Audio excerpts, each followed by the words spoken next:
Hello, beautiful soul, and welcome to another episode of Intuitive Creator Spotlight, where we highlight the stories of intuitive creators who have embraced their journeys, their paths, transformed their lives, and now are helping many others transform their lives too.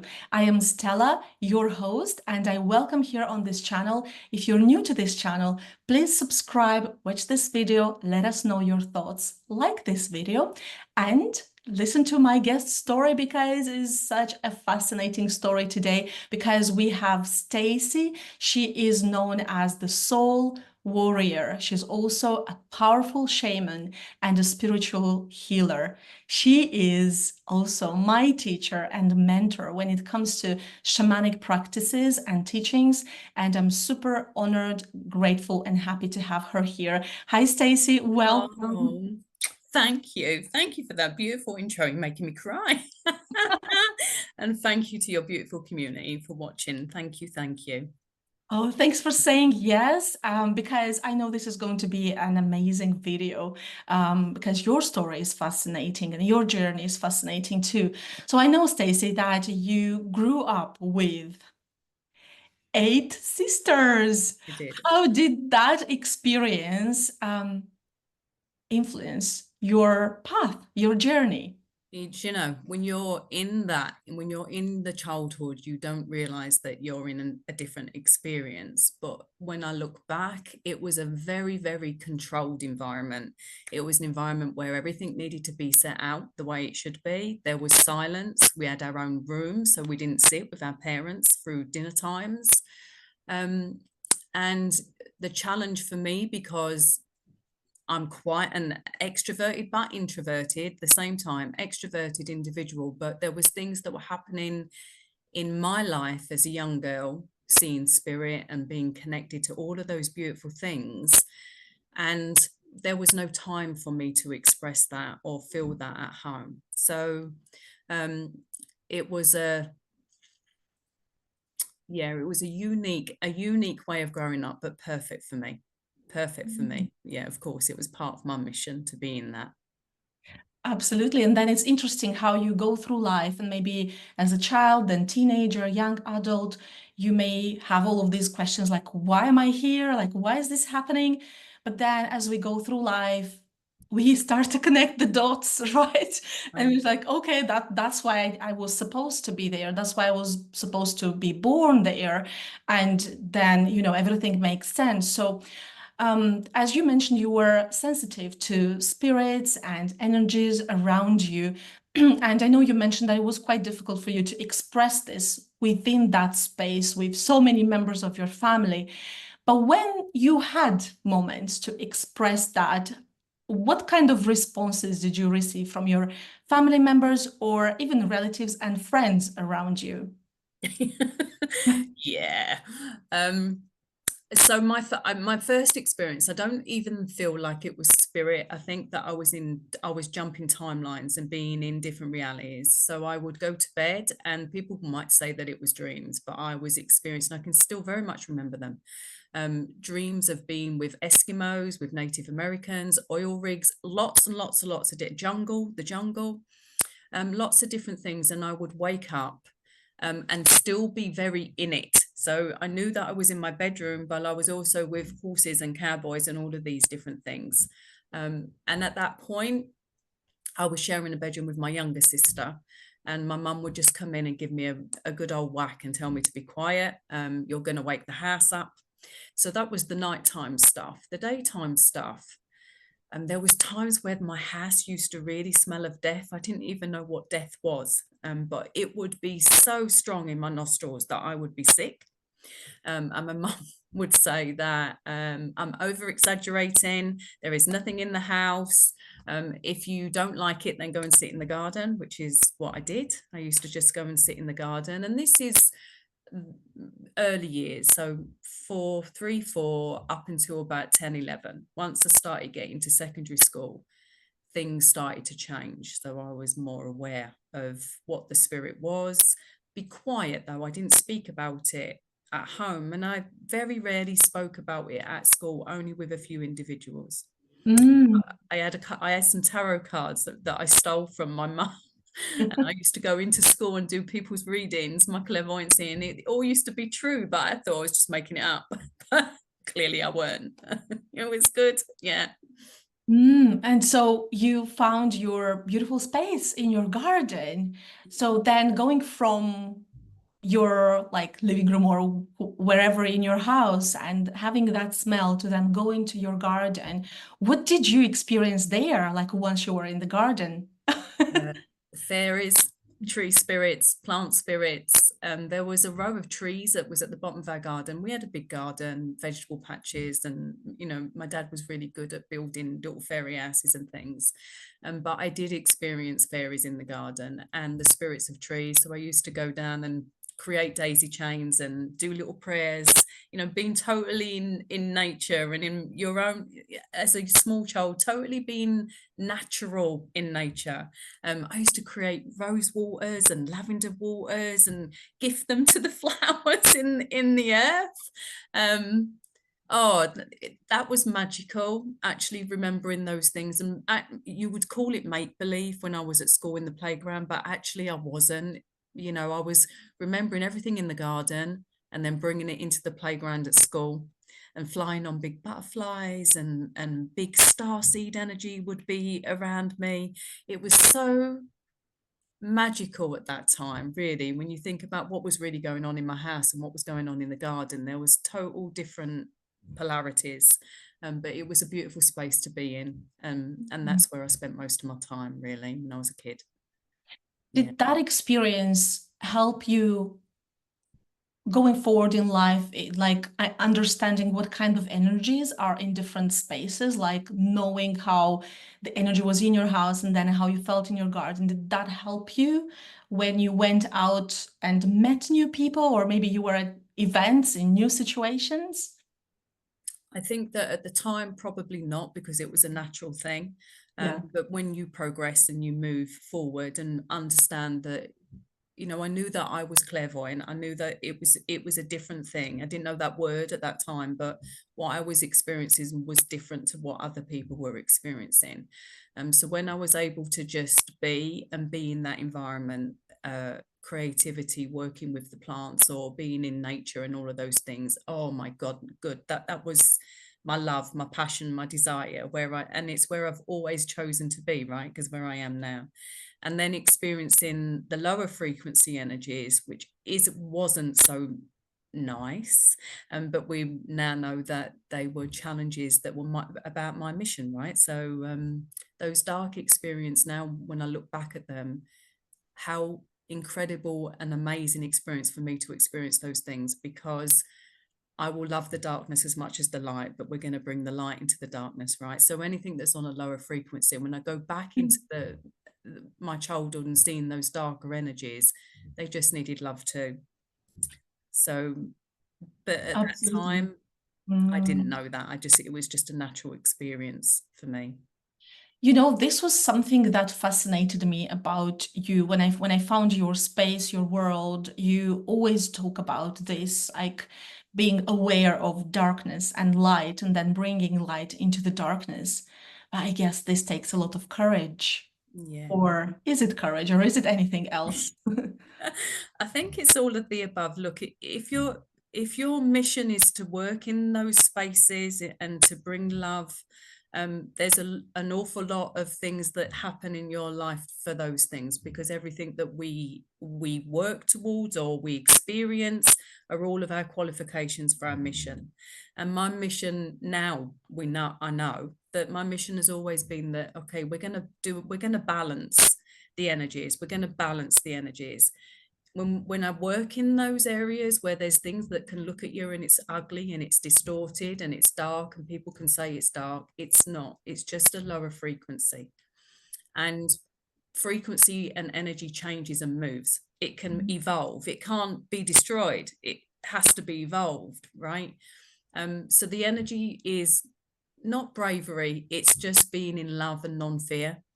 You can't Mm, go into spaces like that in fear, because if you go into spaces like that in fear, they can latch onto that energy, okay, and pull you in.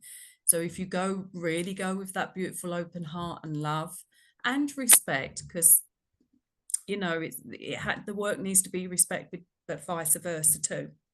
Yeah. Um, and you build it up. It's like you can't run a marathon straight away. I definitely couldn't run a marathon right now, but you can't do it straight away. But it's all of the experiences build up, build up, build up. And you know, with me working on this course, you're going to see that when we step into those areas, there's no fear. There will be no fear. There will be just love, and to absorb it. And that's the only way we can deal with this stuff. Otherwise, we're never going to evolve. We'll never Mm, evolve in this world if we're looking at things in the dark space and feeding the darkness. We're not feeding it. We're going to evolve it and bring it into the light or balance it in whichever way it is. And it's incredible work.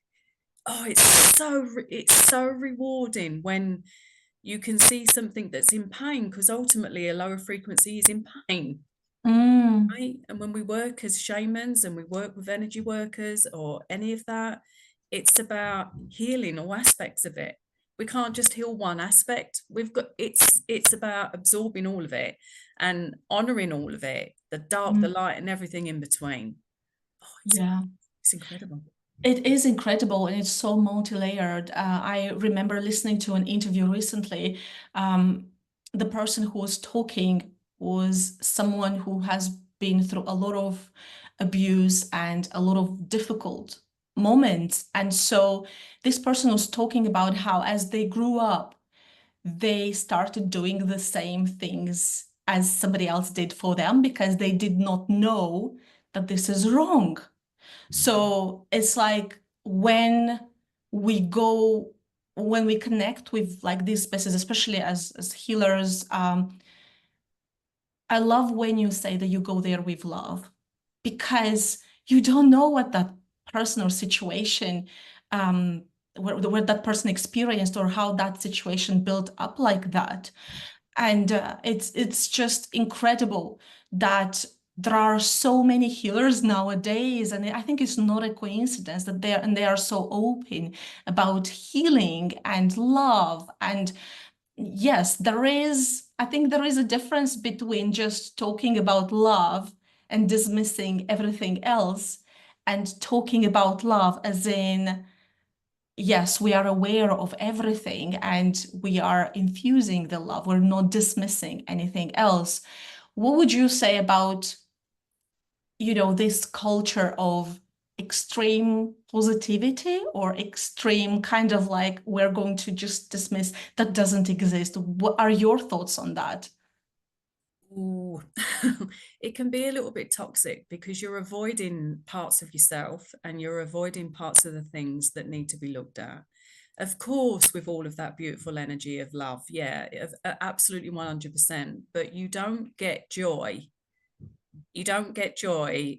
Joy doesn't happen straight away. You have to go through pain and challenges to then experience joy, right? So it's a growth area. So being on this path of healing myself first, and then aiding others to be able to step into who they really are, right? Their truth, of their magic, of all you beautiful people, of who you are. You've got to look at those parts. You've got to look at that side of it. And if you're avoiding it, then you're avoiding so much of yourself. Because my God, all of those spaces where there's pain is the most magic and beautiful things when we can process them. But to be Mm. able to process them and have somebody like me and other people that do this, that can hold you in a safe environment so that you can go through this, right? So you have to ultimately go through it on your own because you're the only one having this experience, this reality. But when you've got somebody that's holding space and they're just seeing the light, then they're not holding you in your full capacity. They're not holding you in all of your magic, because there's avoidance. There's avoidance for the person that's not looking at the pain, and there's avoidance at the students or the people that have come into their environment, into their community.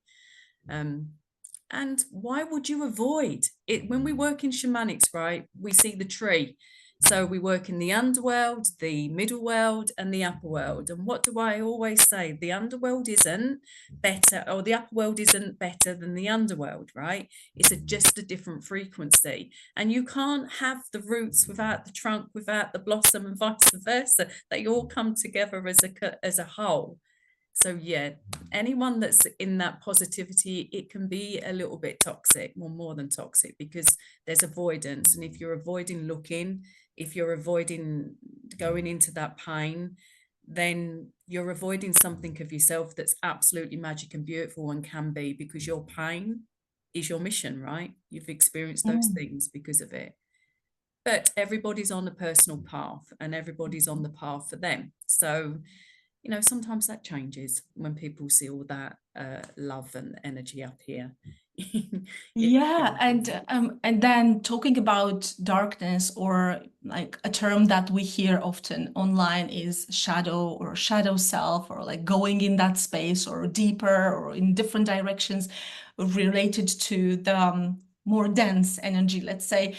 We realize that when we experience a moment that shifts everything for us, and it was not the most positive moment, and we believed that that was true about us, then it's very hard to change it and infuse the love in it, unless we accept that yes, the darkness exists. I'm ready to look at it. I'm ready to face it.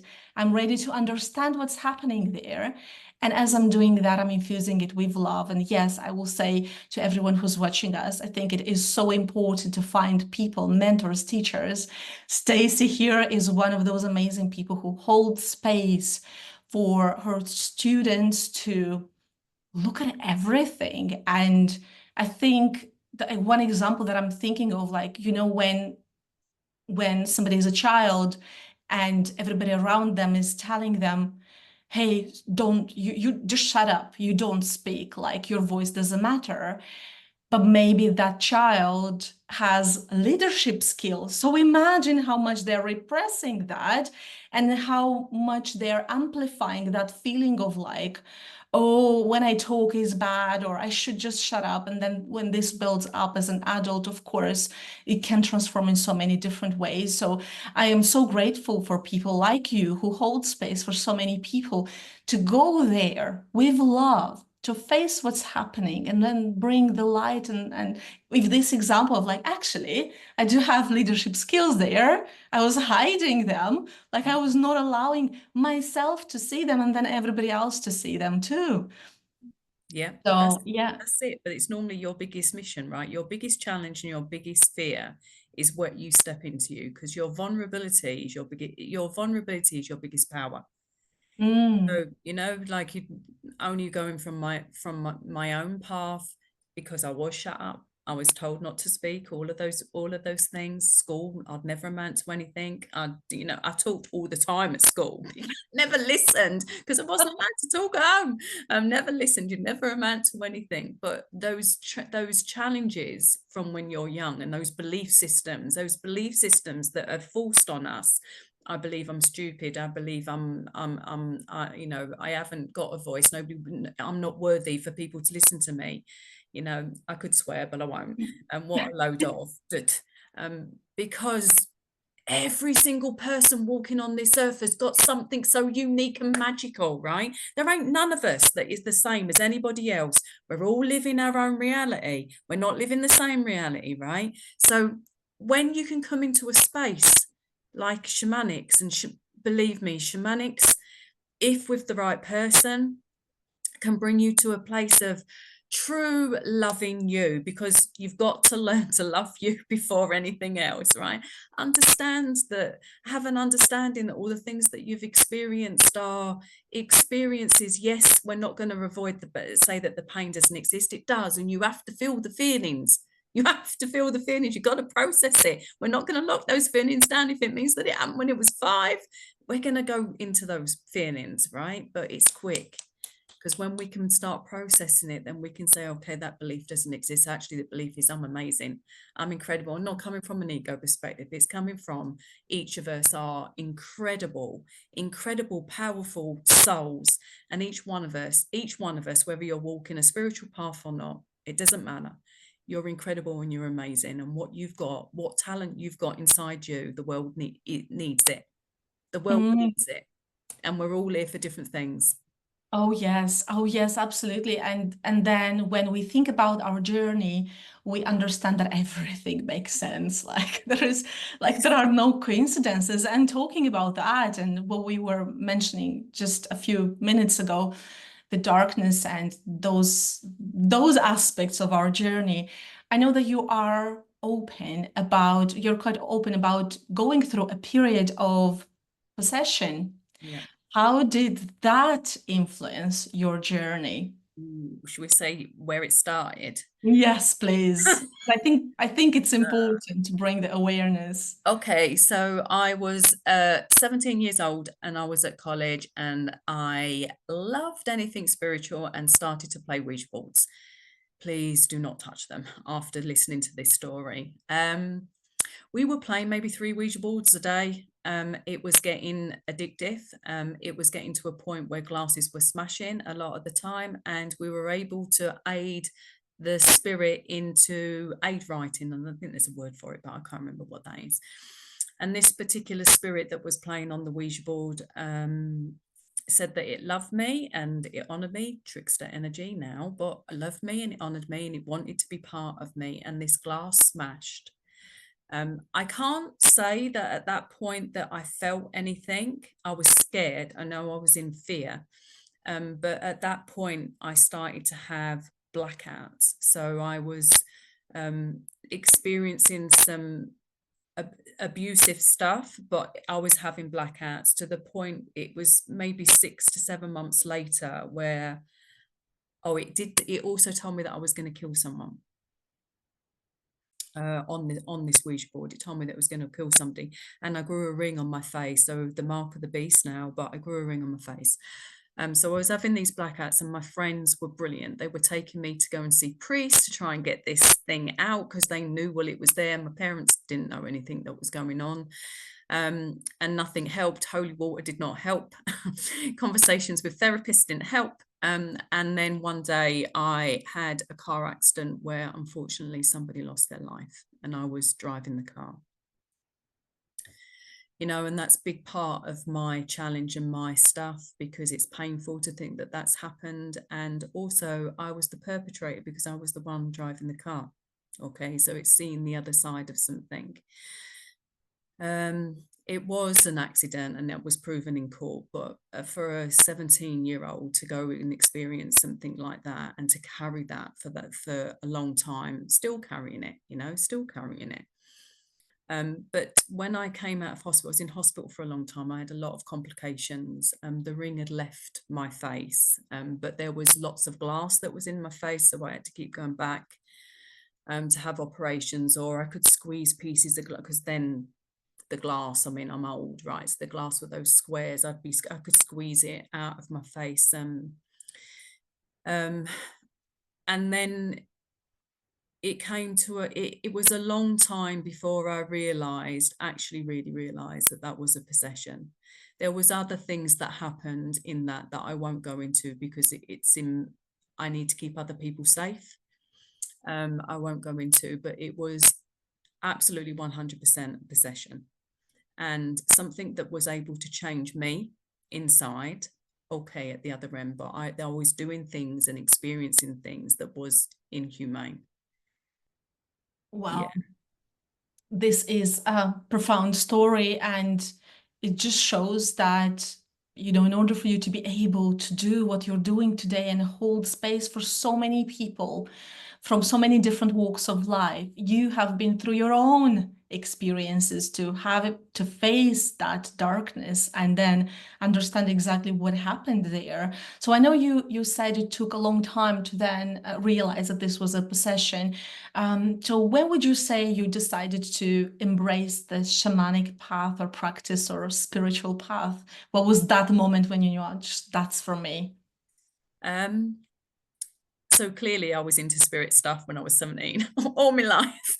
Let's not wish boards. No. Do you know what? It was leaving town because you're always guided by spirit. And I left town. I was meant to have gone to university and I didn't. I took a year out and I got on a train to see the world and ended up in an RAF camp where I met Nick. which is my husband, right? So we've been together 32 years. And it was the beginning of that. So Nick being my anchor, and then starting to read books. So I remember picking up a book about, I think it was a Diana Cooper book, actually, about angels. And then I turned on this morning, and there she was. There she was, like on the telly. So all of these coincidences started. And then I started loving and nurturing myself in the spiritual element of angelic beings and guides. But I was seeing guides, but I didn't know what they were. So I started first on clairvoyance, developing groups. I did Reiki, I did EFT, I done Brandon Bay Journey, all together, collective, lots and lots of different things. And I was also having children at that time. I had my first baby young, 21. But it was then really when my family started to come together, that's when I started to open up of the shamanics, because everything that I had training or knowledge of all of these different things. I was also in training to be a Gestalt therapist. So I'd done 4 years in Gestalt, which is very shamanic, if you know Gestalt. But it was around there that I knew that I was definitely in the right path, but I didn't feel like it was the right place. All of the things that I'd experienced all felt like me. And then just one day my friend said, do you want to go and see a shaman? I didn't even know what one of those was. No idea what one of them was. I went, all right, then let's go. And he was a European guy living in the UK, batshit crazy, as you know, as we all are, batshit crazy. But he had a course, like a similar, not a course. And in his energy, it was the first time I'd actually really looked at somebody's energy field and really felt the energy of somebody. And he was a bit off, but I got this, yes, but it was expensive. I've got kids at this point, who's got that amount of money to do this? Anyway, it all aligned and it opened up, and I ended up training with him. But whilst I was training with him, I'd gone to Peru and I'd worked with the Shipibo and bought all of that magic in from the Amazon. And then the opportunity came to go and work in Tuva, Siberia, to go and meet beautiful Elkovich, where the traditional Siberian shamanism came in. And then that was it, really. Like all three. I mean, I still continue to go to Peru, but oh my God, I just felt home. And a lot of the things that I was being taught, not going to lie, because traditional shamanism is hardcore. A lot of the things that I'd been taught, I did question a lot of the stuff, but at this point, I was able to navigate my own navigation system. So some of the things that are in tradition are beautiful, but some of them you can't bring into the Western world. You just can't. And that was the beginning of it. And here I am. Oh my God, it's the best thing that ever happened to me. And all of those things, like even the possession and, all the things that have happened. If anybody wants to go on my story, you can read my story. I haven't just had one thing. It's been of challenges in my life. But all of those beautiful things that have happened were all of my education for where I am now. To be able to hold the space, but be connected to Mama Earth and the starseeds, to be connected to who I am, to bring in that love and that passion. Because if you're going to do something, do it with passion and desire. Otherwise, it's not worth doing, right? It's not worth doing. And this stuff, I eat, breathe, and sleep it. I do. It's so yummy. And when you all get a aha moment, like, oh, I'm celebrating that hurdle with you, like, oh my goodness, there's another one of you that's out there doing this beautiful hit. It's beautiful. Yeah, I kind of gone off track there, but yeah, that's my journey. No, this is exactly how I know your beautiful presence, full of love and respect for everything that is out there, and then holding space for so many people. And so you went and learned from those people in Peru and Siberia. How would you say your style or your teaching is different, or what makes it unique? Okay, let's put it that way. Right. What makes it unique? It's nothing like them. Nothing like them. What's unique about me is that, look, I call it conscious healing because there's an awful lot of things that we're told in a spiritual practice that we should do. So, but I'm also aware, if you don't know, you don't know, right? If you don't know, you don't know. But when you do know to do conscious healing, that's when I'll be saying to yeah, oi. So an example, we're told to give Mama Earth our bad doo-doo, our bad stuff. No, no, no, no. Mama Earth is my boss. She's the most beautiful, your boss. She's the most beautiful energy. She's your true mama. We don't want to give her rubbish. We don't. So let's delete and transmute the energy so that when we bring that energy in and it's evolved, she can have the nourishing and the nurturing. She's got enough to deal with, right? Without having to put the rubbish back into her. So I'm very conscious at the things that I do and hold so much respect for everything and anyone around me. Every plant, every leaf, every piece of grass, every moon, star, whatever table, everything's got a spirit. That's the truth in shamanism. Everything's got a spirit.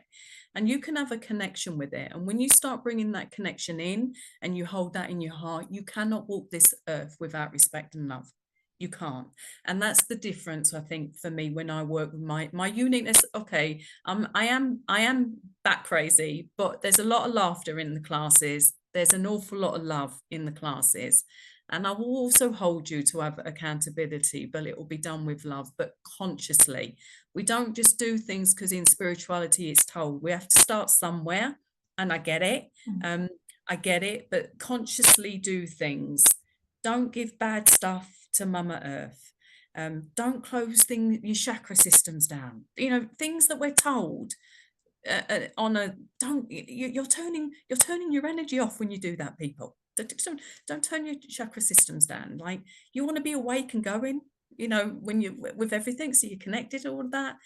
So I mean, how different I to them. Also, I'm nurturing because I'm a woman and I've been trained by men, which I don't know whether there's a difference in that.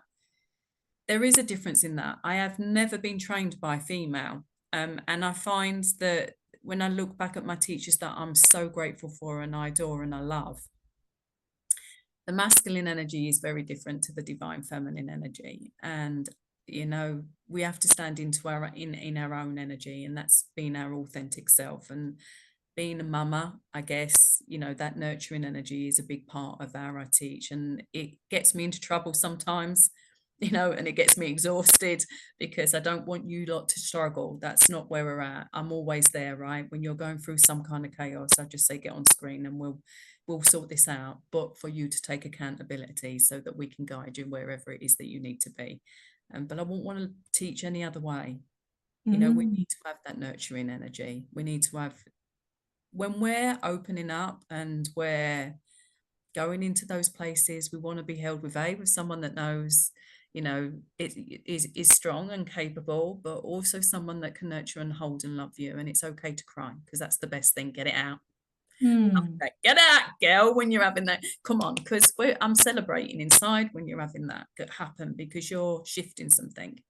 Okay, but it's to be able to feel safe enough to be able to go in those places. And I hope I give that. You do. And what a beautiful way to describe your uniqueness and how you share your gift with the world. Because, yes, it's so important to go and learn from those who have been here before us and they've done those things, and then take it all, like take what resonates and do it in our own unique way. And I'm super grateful for your way, because it brings a lot of love to this beautiful earth and the world. So super grateful for that. For everyone who's watching us, make sure you check out the description in this video to know how to connect with Stacy, to check out her website and her social media links as well, because her story is fascinating and she does have a lot of magic to share with the world. So before we wrap up this episode, Stacy, for those who are watching and are thinking, okay, so I'm struggling with so many things. Yeah, it's clear that I've been in this dense energy, or maybe I'm fine now, but I've been through it before.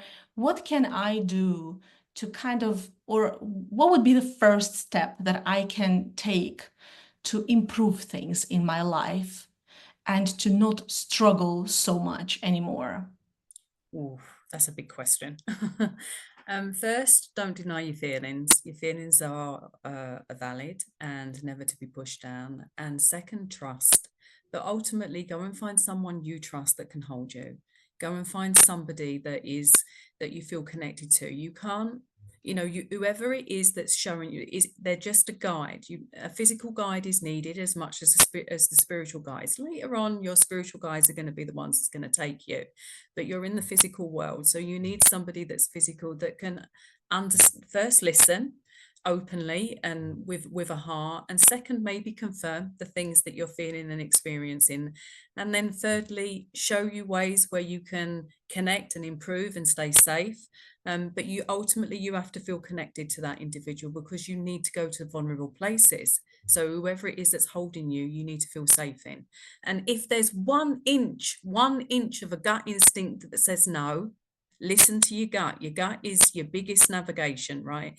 Or if your gut is going, yes, yes, yes, and then your head's going, I can't afford, da, da, da, da, da, da. This heart is the most important way to navigate. Everything will align for whatever it is that you're asking for that's right for you. So go and find somebody that can hold you in a beautiful space. And even if it's just for, like a couple of hours, maybe it's a group work. I don't know. Maybe it's not as big as training as a shamanic practitioner, but just someone you trust that knows a bit of this stuff. And then things will start shifting and moving for you. You've got this. You've already got it. Thank you so much, Stacey. What an amazing message. And I think it's so much needed in this world because, yes, we are told to just do things in one way and like ignore if your instincts tell you something and then you just do something else. So this is such a beautiful, important message. And thank you for bringing it here. And thank you to everyone who has been watching us. Subscribe to this channel. Stay tuned for more episodes like this episode. Let us know your thoughts and connect with Stacy. Thank you. Speak to you soon. Bye. Thank you.